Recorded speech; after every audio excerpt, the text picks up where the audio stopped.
Today our tour of Maine lighthouses takes us to the BASS HARBOR Lighthouse in Trenton, Maine and is located on the southwest corner of Mount Desert Island.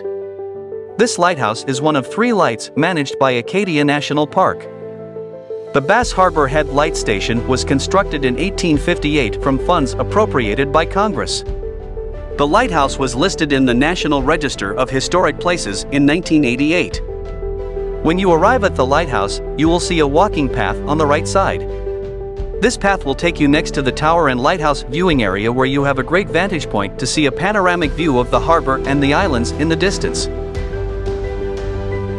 There are some plaques with detailed information about the grounds, the lighthouse, and its history.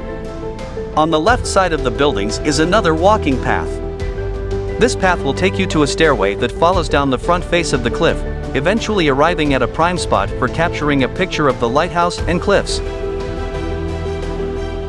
You may be surprised to hear that the BASS Harbor Headlight is in Tremont rather than Bass Harbor.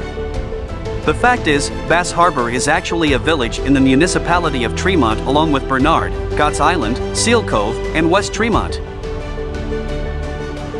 The lighthouse was automated in 1974 and remains an active aid to navigation and is listed on the National Register of Historic Places.